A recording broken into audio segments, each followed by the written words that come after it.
I didn't have an easy experience. And you know what the greatest honor I've ever received as a player is? In my 4th year and my 5th year, I was named team captain.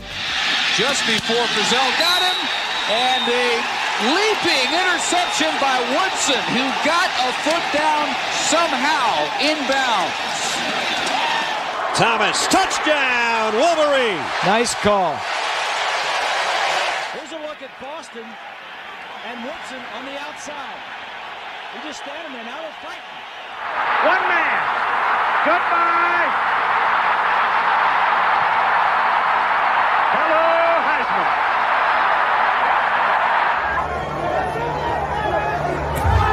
Plant their flag in the middle of the Ohio State field, and the Buckeyes rushed right. Play fake. McCarthy scanning downfield and throws it high, and Wilson's got it.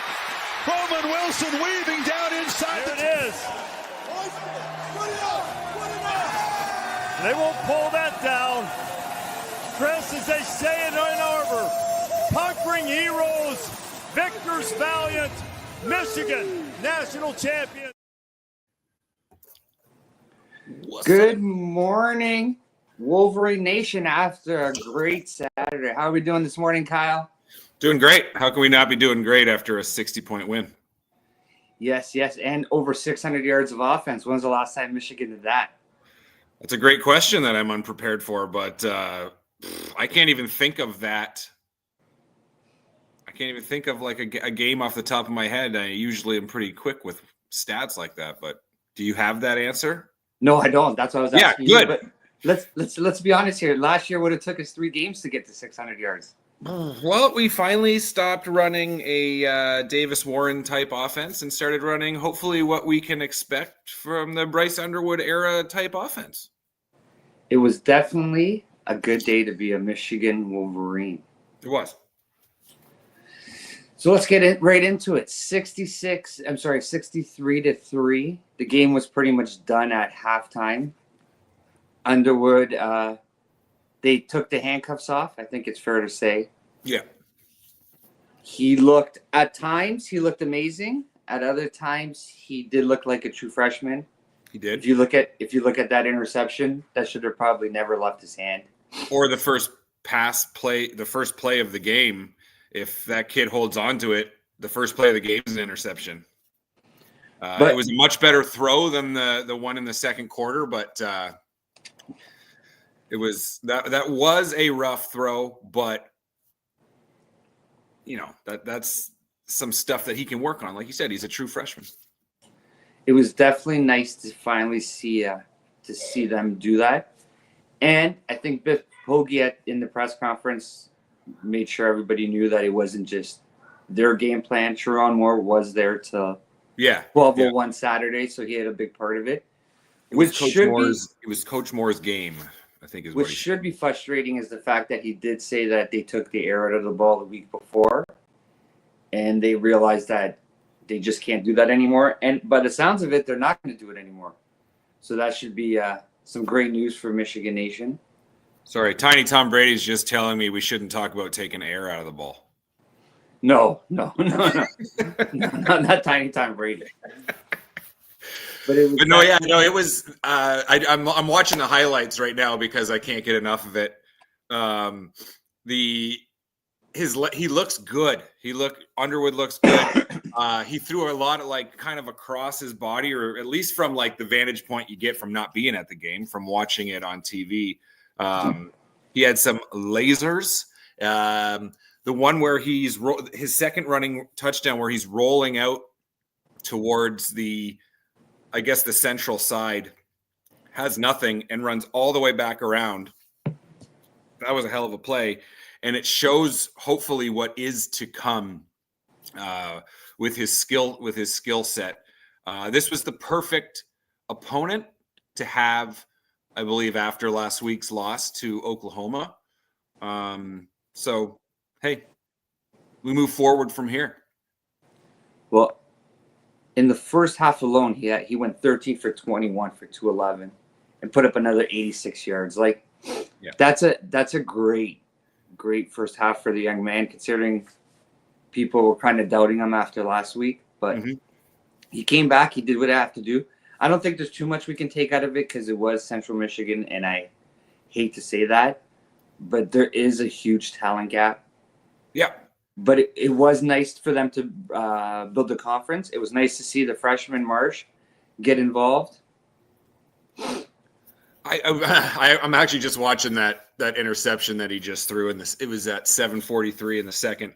But I think, like you said, there's not much we can take. I don't think, even though we want to really focus on the positives of the game, because it was like on the whole, just like watching it, naked eye, layman watching a football game, Michigan did everything right. But there were a lot of small mistakes. And I think when they learn from those, we can move forward into a tougher schedule that starts next week. I think if there was one thing we can actually, there's two things we can truly take from this. One, moving forward, teams are going to have to account for Underwood's feet. That's true. Very well put. Every DC is going to turn on that tape, and they're going to have to change what they were going to do. Because I think after the interviews and more in them talking about he will run, just not yet. A lot of people probably thought, does he have the capability, or are they going to are they going to let him loose this year? Yeah. And well, it seemed they stuck to their word, or maybe they not necessarily. That's a bad way to say it, but they stuck to their game plan over these 3 games. If what they said, and it just so happened to work out, but like they game planned for the season, right? Like they know what's up. They knew Moore wasn't going to be here for this game. It was set up to win big. They pulled it off. Were there mistakes? For sure, but let's hope that this is what we're going to see. Well, I have a feeling because he's gone for the week and it was CMU, that a lot of what you've seen yesterday is also going to be in the game plan for Saturday at Nebraska. The second big thing is, and you already talked about it, it's this play on 4th down. Underwood to pass. Underwood gets away. He's got a lot of green. Underwood shoots. Touchdown. Imagine having to stare down Bryce Underwood and try and make an open field tackle while he's on the 5-yard line. Like, yeah, he took on kid. And we'll get into some of his learning curves. Let's be honest here. But that play, I think the biggest deal about that play is it's not even the play he made. It was a 4th and 1. Everybody thought they were just going to run it up the middle with Hayes. Yep. And they left it in his hands, which he should have the ball in his hands most of the time and let him decide how they're going to make the play the most positive they can. Yeah. And, I always feel like it's kind of insulting to all those kids out there who are playing their asses off. Like, this was a cupcake game, or it ended up becoming just that. And I like the play call. I would never like that play call.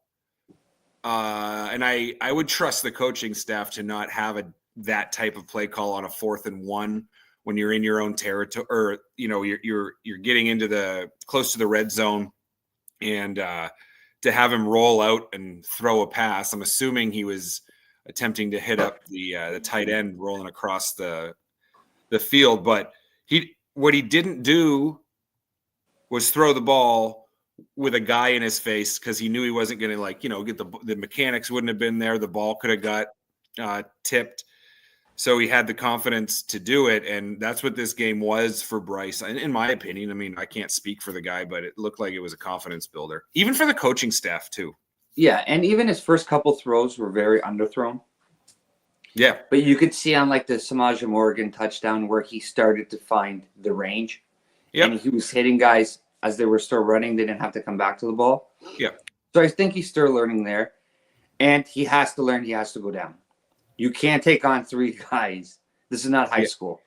You got to stay healthy. No. Well, we definitely saw that with JJ as well. Yeah. There was a few times in JJ's career, especially in his senior year, or his final year, where he put his body at unnecessary risk, and we got really lucky that he didn't get hurt. I think Bryce is confident in his size and his skill, but that still doesn't mean you can't get hurt, because we want Bryce at 100% or as close to 100% throughout a football season as you can get. But you're absolutely right with that. Yeah, like there was a couple times you got to know where the first down marker is. Get across and get down. You don't need to keep going with 3 guys standing in front of you and take them all on. As big as he is and as strong as he is, and it's as fun as it is to watch. Yep. You got to live for the next play. I should have looked up what year and what play and who they were playing, but there was a game when Terrell Pryor was a freshman or either a second year guy, and he had a straight run, curl out straight run to the sticks, and he came up like 6 inches short of the first down for no reason. And that stick stuck in my head because the announcers are like, "What are you doing, kid? You got to figure it out." And if we can think back to how painful it was for us, although he had a fairly successful collegiate career, and he was making those mistakes early in his career at Ohio. Well, I think you can put to rest the after the Oklahoma game that this kid couldn't play, coming from certain fan bases. I think Steve pointed it out last week, not to pump our own tires, but you and I have essentially picked the outcomes of these games. I don't think either of us said they're going to win by 60 points last week, but I don't think we were too. I was actually surprised that they kept their foot on the gas, but I did like that they got a lot of running backs and backup QB in. It was a great game, and we just need to realize what this game was, get those yips or those jitters out, because the schedule starts to ramp up a bit here. Yeah, I think this was a perfect learning moment for a lot of the guys on the team. It definitely helps to have a game like this just after Oklahoma, where you didn't play good. Exactly. Yeah. And just before you're heading to Nebraska. For Underwood, I think it's just a matter of building confidence and continuing to learn the game. Yeah. Well, because when you get to Nebraska, you're going to see a lot different style of a defense. And he still has to learn how to read these defenses, and the talent level is going to be equal now, right? Exactly. So I'm expecting a good football game next week. But just before we move on to that, Parker Kuzdazzle. Sorry, I tried to say it 6 times before I got on here. But these are the guys that were scoring touchdowns late in the game, and these are the guys we might need later in the season. So it's just so nice to see, because I think we could both agree that in the past 20 years, there's been some Michigan games early in the season against MAC opponents where it didn't turn out like this, and those guys never got to start or never got to play. The third RB3, RB4 never got to get in there. It's not just scoring touchdowns, it's just learning the speed of the game, because we might need them later in the season, and that's what creates depth, and that's what wins championships. And look at for example, and I hate to bring them up, but look at Ohio State. They had a huge advantage last year because they blew out so many guys that a lot of their guys played. So yeah, they lost a lot of starters, but they brought back a lot of guys with playing time because of it. And it was great to see a guy like Andrew Marsh, right? True freshman. All you're hearing out of Schembechler is that this kid can play. He's a big playmaker. And it was nice to see him go in and catch a pass. It was nice to see him do other stuff than the punt return. Yep. And it was good that Hogan and Klein both had a catch. and two big body tight ends. I think there was a few times they were in together. So that's going to help Underwood a lot, because to have a guy like Klein, especially, you could see how much he was missed big time in the Oklahoma game. Yeah. And to have a guy who's trending towards like a Loveland type tight end, where took the thought right out of my brain. Yep. If you can have somebody like that where he could be that safety net, and now you're seeing guys like Morgan use his speed, McCauley, big body guy going downfield, you could throw it up to him. It's opening up the offense finally, and what that does is that gives guys like Hayes and Marshall more room, because now the linebackers can't play so close to the line. Right, exactly. And it's nice to see an offense that was very, very balanced, where they had no problem throwing the ball. Like, I don't remember the last time I think Michigan opened up with three passes. Yeah. Or like, 4 passes. Like, they don't do that. I think when you watch the Oklahoma tape, and I think the coaching staff realized that they had to decide what's the reward of letting Underwood be Underwood, and what's the risk. And I think they realized that the only way they're going to accomplish any of those goals this year is that they were going to have to unleash the young man. Yep. And take the good and the bad, let him learn, let him play, but he has to play being free. He has to be himself. He can't worry about not taking off because the coaches don't want him to take off. You're right, and you're right in that. But there is also, on the other side of that, he's got to, like you said earlier, he's got to protect himself in those situations. He's got to figure out when, and I'm hoping as he learns and develops, that is what he'll know instinctively, instead of like taking that half second, like, oh, should I run here, or should I just, throw it away? But that does all come with time. And I think he showed yesterday that he has the capability to get better. Even though, because we're all waiting for it, and it's not like we've been waiting a long time. I'm not saying he's, after 3 weeks, because in all honesty, this guy could be a generational talent. I mean, he's got the size, he's got the skill for it. So far, so good. Yeah, I think he's going to realize it now that he's getting to Big Ten play, and I'm sure the coaches are having a talk with him after the game. Yeah. More cringed from the block. I don't even want to know what Moore was doing sitting here watching this at home and watching him run towards 3 guys and lowering the shoulder. Yeah, I don't. I'm sure he was animated. Yeah, I'm sure there was some language you probably can't say. I'm sure he took some notes, and I'm sure they'll be addressed.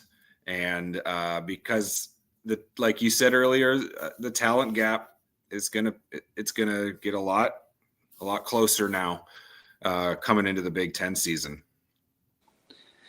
I'm definitely more confident, but it's like I've been saying the whole time.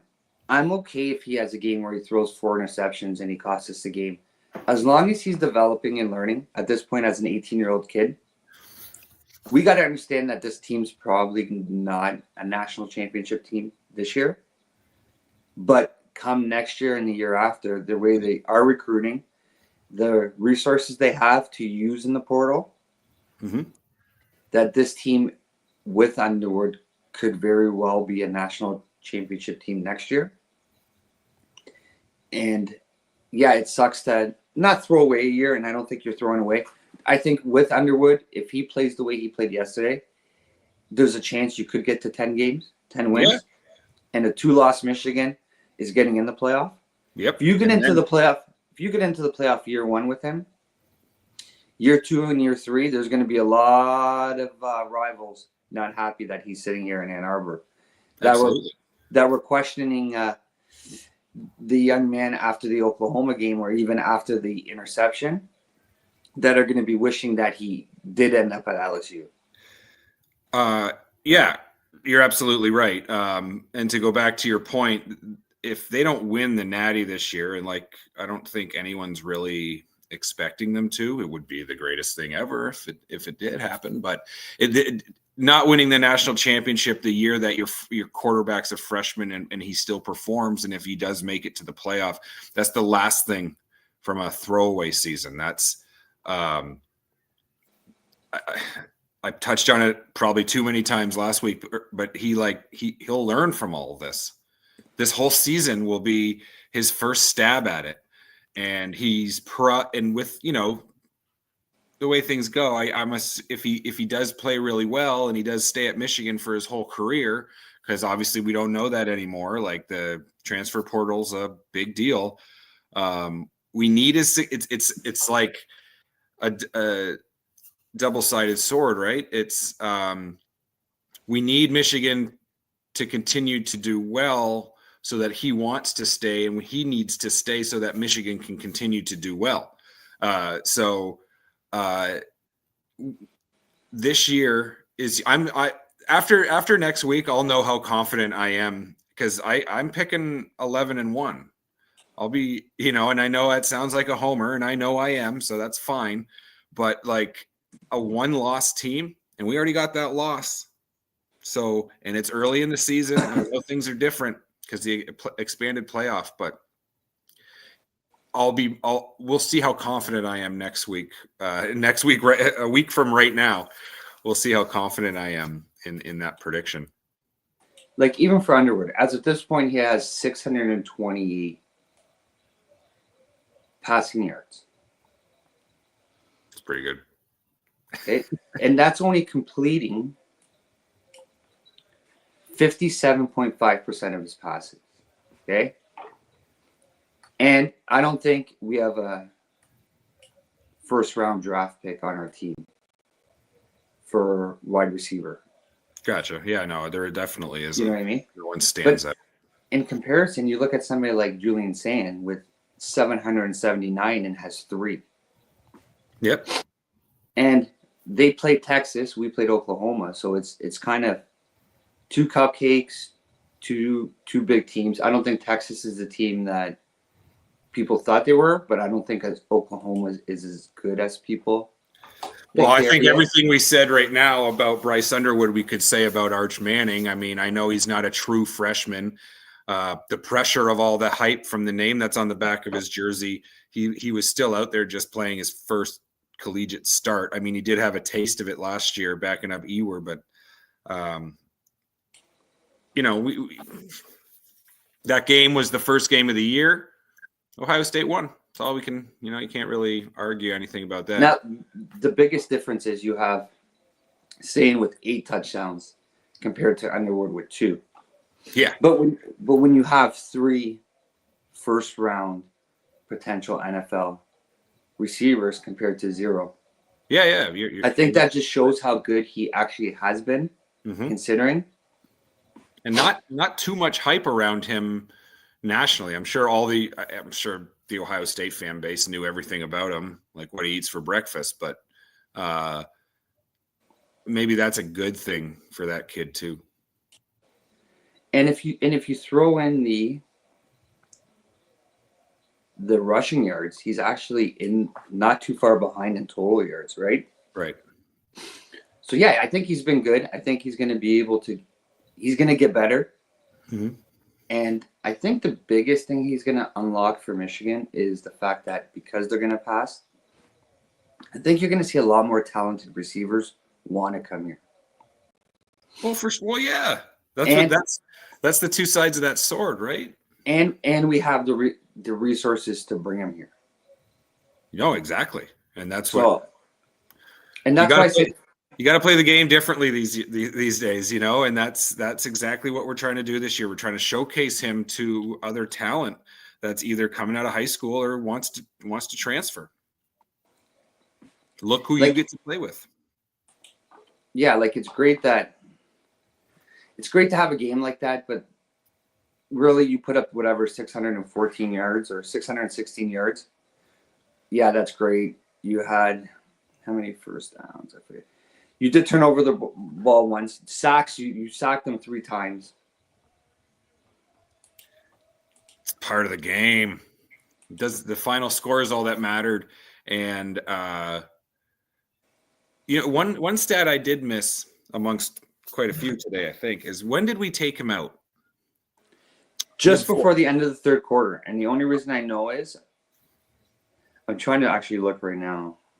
Yeah, so but like that's huge. So he did everything he needed to do in 2.5 quarters.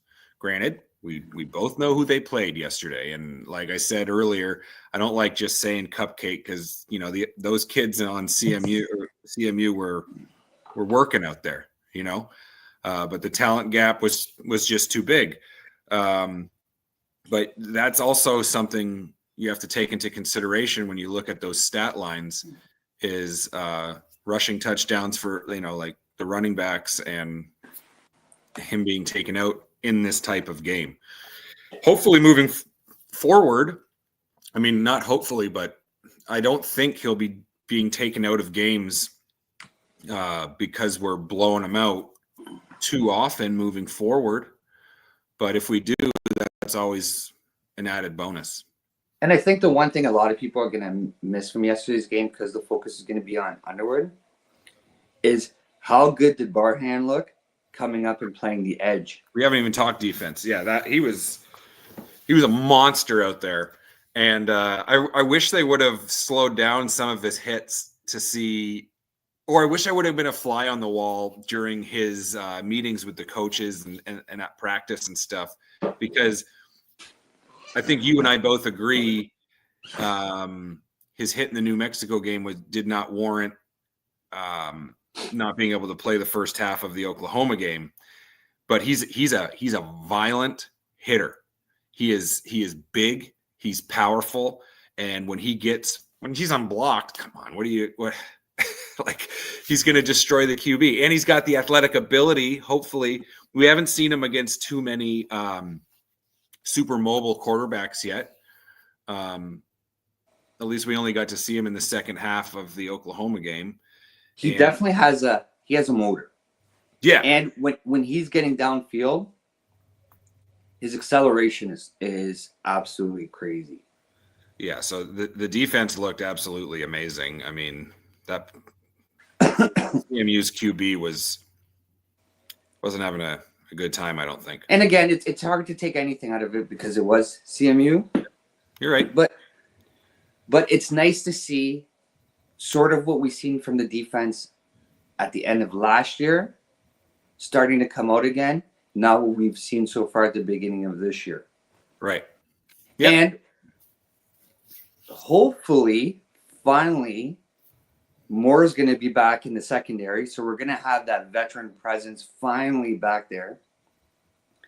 And Sullivan playing linebacker has looked great. Yep. So I think for Wink, the first 2 weeks didn't go the way he wanted. They gave up a lot of passing yards, but it looks like they're finally starting to figure it out again, and they're getting at least a scheme right of how to put these guys in great positions to succeed. Mm-hmm. And we're going to find out with Nebraska. That's the next challenge, man. That's the next game, next man up, like next team up. And you're absolutely right.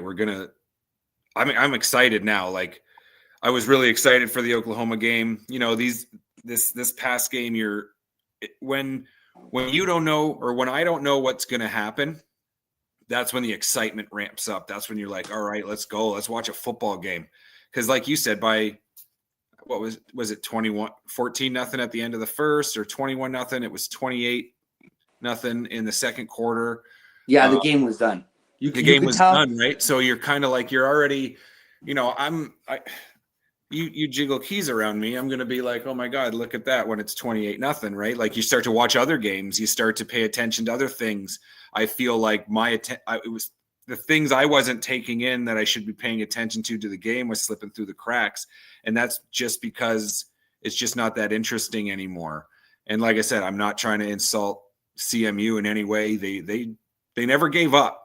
And that's what the rest of this season is going to be. It's going to be pure excitement because I'm so pumped to go to Lincoln. Like I'm excited. I don't know what I'm going to do or where I'm going to be to watch that game, but I'm excited. See, I think we both had last week on Tuesday we were talking about. You kept talking about they have to learn, and Yep. I was more frustrated with the fact that they didn't let this kid learn. I think I don't know if it was the noise got to Schembechler Hall. Moore and Lindsay sat down and said, okay, what happened Saturday can't happen again. Mhm. If Moore's understanding that whatever goodwill he earned when he was the interim coach or even beating Ohio State last year has probably run out, and fans are getting, I don't want to use the word anxious, but they're becoming more frustrated with seeing games like that look like the year before. Because whatever they decided to change and they let this kid play, thank God. Because I thought CMU was going to look exactly like the Oklahoma game, where it's going to be a lot of play action, a lot of screen passes. They were going to keep them in the pocket, try to keep them safe. It makes the offensive line even harder to play. Where you let him do what he has to do, and it makes the offensive line even better because he has the ability to get out and make plays. Yeah, and that's the coaches had to coach, and that's what I think they did. And we talked about it right when we came on here today, like the season, not the game plan for the game. The season game plan was to probably restrain him the first 2 games. Probably just get his feet wet, just get him comfortable. And then CMU was the game plan for him to open it up. Everything worked out the way they wanted to in the CMU game. Everything, we saw some things we didn't like, and I think those are the things they will focus on. They are coaches. That's what coaches do. They coach because they're always they're always attempting to seek perfection, and we all know that's not possible. But I heard a good quote. Like practice makes perfect. Practice doesn't make perfect. Practice makes better. And better is what we want. We always just want to be better than we were last week, because you can always be better, especially in a sport like football, and especially at a level where you're playing with guys who were in high school last year. But I think everything they did was spot on. I was a little worried. I know because it was just CMU, and I hate saying that, but without Moore on the sideline, I had a little bit of anxiety about that. I didn't know what was going to happen, although the games Harbaugh wasn't on the sidelines last year and Moore was. Everything seemed to work out. Well, we are now 6-1 with interim head coaches, which is a stat you probably don't want to have. You don't want to have that stat ever, but I'll take it. I'll take it. I'll take that now, over being 4-3 or 3-4. This might be a crazy take too, and if you don't have crazy takes, you could be wrong at. You're not saying nothing. Yeah, I think the Minnesota game, because it involved JJ, and Moore was around them, of course, and was close to him. Watching what happened in that game, I think opened up his eyes a little bit that he has to let this kid play. When he watched them struggle so much because they were protecting him, and then finally they just said, okay, go be you. And he went out and balled out. I think they realized, like, we're doing the same thing here. We have to just let this kid play. Yep. Let it be second nature. Yep. Let him not have to think. At the end of the day, we're playing a violent game. We're playing football.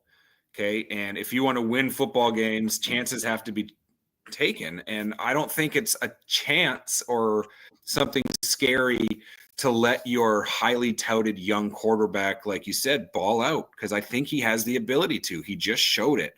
And I honestly think it all just comes back to their season plan of how they were going to release them with the schedule they had.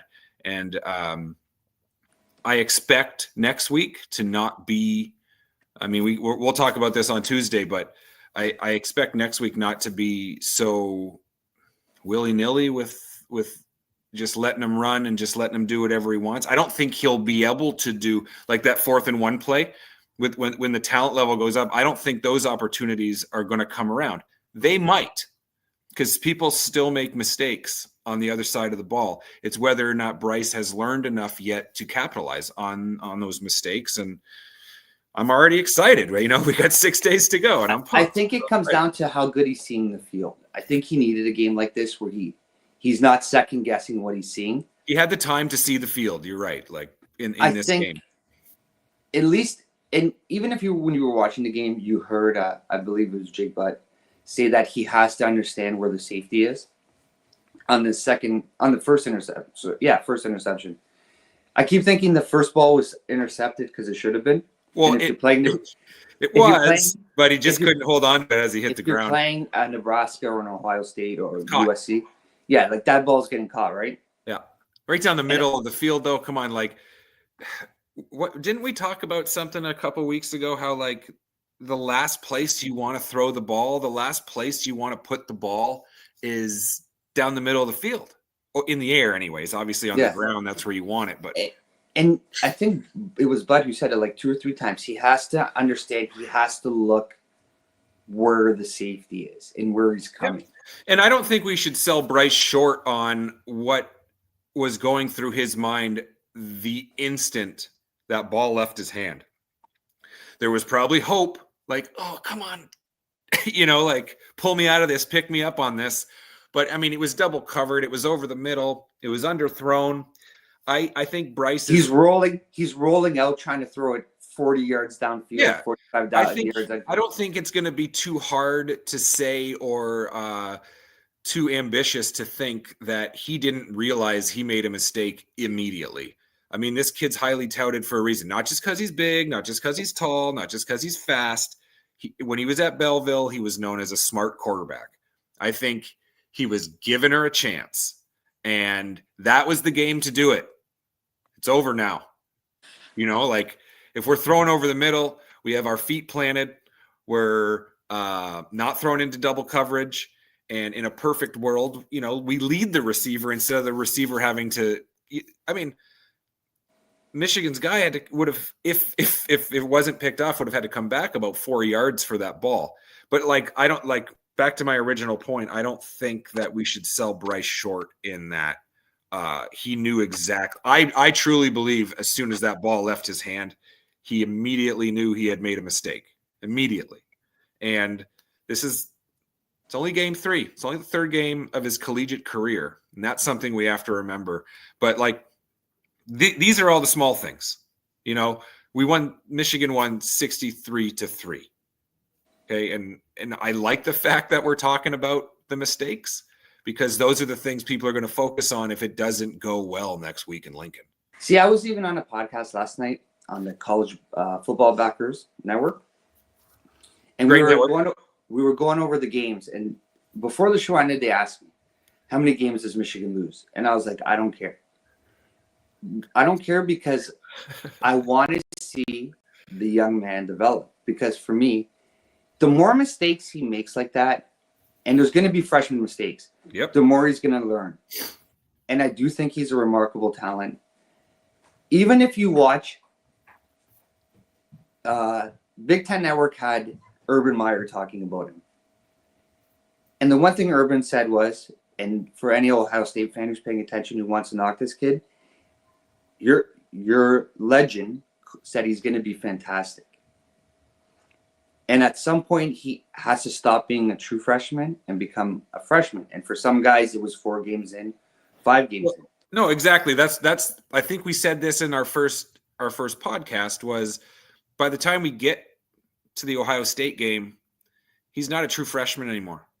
Not even close. He's got almost a full season under his belt. He's got 90% of a season under his belt, and that just adds to the excitement. That just adds to being a sports fan and loving watching all of this happen, because we don't, especially in the Harbaugh years, we didn't have a quarterback that was like Bryce, and not just physical talent, but a lot of transfers. You know, we didn't have all this excitement around a guy who's going to be around for 3 years, obviously JJ, but that was the very end of the Harbaugh years between Jake Rudick and Cade McNamara and, those types. We never had this, and I don't think it's going to be once in a generation, but if this is once in a decade or twice in a decade with JJ and Bryce being right after him,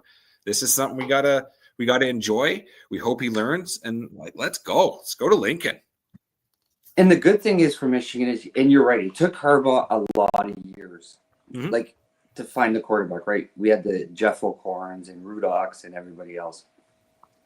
The one thing I like about what Moore's doing, and as much people want to knock that he wasn't there, he was still part of the whole game plan.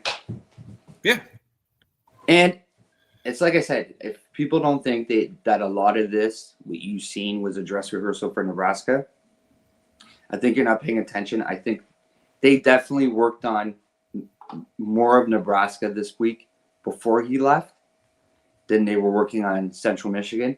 And I think that is true why you've seen a lot of the foot left on the gas, because there was stuff they wanted to see how he performed in doing it for that game. Yep, I agree. And I don't think they had a choice because he wasn't going to be there this week. And it should be interesting. And for Michigan, too, like you already have, I believe, a top 10 quarterback in this year's class coming in. You have a top 10 quarterback in the next year's class coming in. Yep. The quarterback's not going to be the problem moving forward. And unfortunately for Underwood, he has to learn on the fly. For a team like Ohio State last year, you had Sane learning behind Will Howard, which is great. Yep. If you want to be truly honest with yourself, for Underwood, the best development he could have probably got was going to LSU, sitting a year and learning under a veteran quarterback, then going in. He doesn't get it, but who's going to get it is the guys who follow him. Yeah. Because I have no doubt that he's going to be here for 3 years. 3 years. That's I right. I hope 4, but let's be honest, he's No probably one's pulling a gonna be Peyton Manning these days. I mean, everyone's getting paid now, so maybe you never know. Like in 3 years, 4 years, the NIL and everything might be so much different. We all know how much money Bryce is making. Okay. And if by year 4, it's like I either go pro or I play at Michigan and make the same amount of money, maybe repeat as a national championship, or he doesn't have his national championship yet. With the money that comes in now in college football, it's not this like stigmatized thing we can talk about, or we're people get paid now. It's beautiful. Everyone's a professional quarterback at this point. So, and NIL seems to change. We don't even know what the playoff will look like in 2 years. Imagine what it's going to be in like in 3 or 4, So no, I think I do think 3 years is what he'll be here for, but things are changing, man. So anything could happen. I think with him, we're in a good spot, and that's why I keep telling people, everybody's got to relax. Let this kid learn. Let him develop. We hopefully have him for 3 years. And not only is he going to get better, the quarterbacks behind him are going to be in a better position to succeed right away because they're going to be behind him. Yep. And they're going to learn what it's like to be a professional college. And that's what they are. They're professional college quarterbacks at this point. Yeah, and then on the flip side of that coin, too, like the guys that are behind him now may transfer because they may get a chance somewhere else. Like Kyle McCord, right? Like they may transfer to another Power 5 conference team where they can succeed and show off their skills. But the other guys coming in, the odds of them being true freshmen, they might have already sat behind someone and learned. Now it's just up to them to learn the playbook and play, right? They've learned the college game. They've learned the speed, right? So no matter which way it happens, I don't see us in the near future or, next 5-6 years having another true freshman, unless it's someone else like Bryce, obviously. But even if it is a transfer from, say, I just say Syracuse because I just said McCord, but those guys will have already sat behind somebody else, and that's why they've left. That's why they came somewhere where hopefully they can start. And up at that point, it's just learning the playbook. So we're in a unique situation. I feel this is a unique situation that Michigan will be in moving forward in the Sharon Moore or post Underwood era of Michigan. But let's not get too ahead of ourselves. We got Nebraska next week. And a game like this, what it really does is by seeing them having the willingness to throw it downfield, Michigan was always developed. We never seemed to have the best player on the board, but we developed well. If they're going to open up the offense and start bringing in guys who are some of the best players on the board, and they can continue to develop, the sky's the limit. What they're going to do with this kid. Like, I'm not there yet, but it's like I told you before.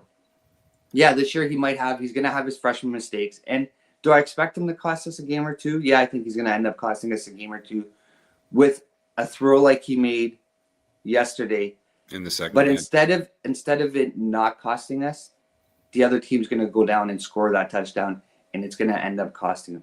Yeah, when turnovers end in points, that's how you lose.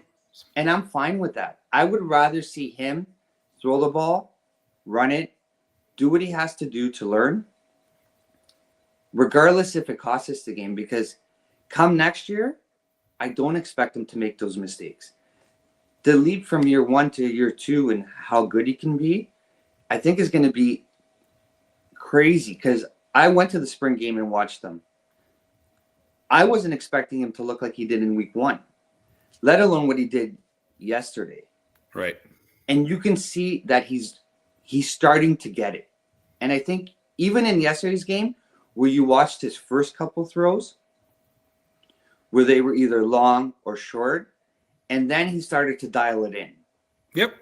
So I think he's even getting it with the receivers he has, where he's starting to figure out, okay, I can't throw it that far. I have to throw it here. Mm-hmm. And as an offense, they're coming together, which is what we want to see now, right? What we can ask for. We didn't have the Indiana schedule where you had 3 cupcakes and you got to walk in. And that's the schedule we had for guys like JJ in the national championship year. And I'm not knocking Indiana at all, because Michigan did the same thing when we won the national championship. Indiana won football games last year. It's not Ohio their fault. State, their schedule was what it was. Ohio State last year, Penn State this year. It is who it is. These games are scheduled 10 years in advance. So what? You didn't play anybody. But by playing Oklahoma, I think it at least opened up the eyes for the coaching staff that, the baby gloves have to come off. Yep. Thank God they did, because there's a lot to anticipate now this year of what we're going to see. Because if he comes out and he looks the same way he looked yesterday, next week in Lincoln, because the one thing you heard in the Oklahoma game was the moment was never too big. Yeah. It wasn't like he went there and was like scared, or he was poised. He was confident. It wasn't Underwood who let Michigan down. It was the coaching staff who let Michigan down by not letting him. Yeah, and sometimes it can be just as simple as the better team won the football game. Yeah. Like, he's a true freshman. And he's the most important player out there. That affects how good your team is. And Oklahoma was just the better football team. You can dissect it all you want, but there are things you want to take away so that you can succeed moving forward, right? But especially when you heard, I think it was Biff Poggi yesterday in the press conference say, we took the air out of the ball for Oklahoma, and we're never doing that again when it comes to Underwood. And that's what you want to hear. Yep. That the coaching staff realizes that Michigan's success centers around that one player. Is it fair to put that on an 18-year-old? Probably not. Am I expecting him to be Trevor Lawrence? No. Trevor Lawrence had an amazing team with a lot of first-round draft picks on it. I don't know if Michigan has that yet. We're going to find out, because Underwood could make a lot of these guys better by his skill set. And he's not Trevor Lawrence. He's Bryce Underwood. That's it. No. That's all there is to it. It's just I'm I'm not going to be one of those guys who are going to sit here and try to, oh, he's the next great thing. I don't know what he's going to be. I know I'm excited to find out, and I know I'm excited to watch him write that story. Yep, me too.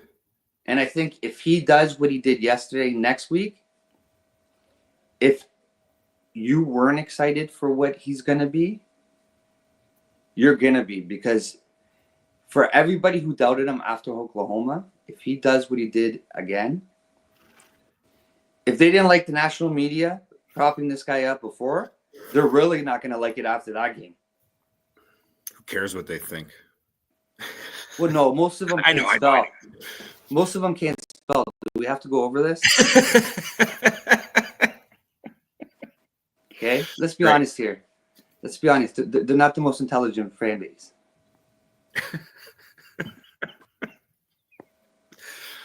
Oh, there it is. That's there it nice. is. That's Look at all the three of us hanging out. That's not nice. Okay, my friend. Well, yeah, let's wrap this up. Tuesday, right? Yeah. We're gonna talk about Nebraska. I'll be a little more prepared for that one. I'm already pumped, like I said. So let's do it. Let's go to Lincoln and see what we can do. Okay. To Wolverine Nation, enjoy the win. Enjoy the Lions game today. Hopefully they take down the Chicago Bears. Ben Johnson. Everybody going to the game downtown Detroit, be safe. And Fun. always, go blue. Go blue.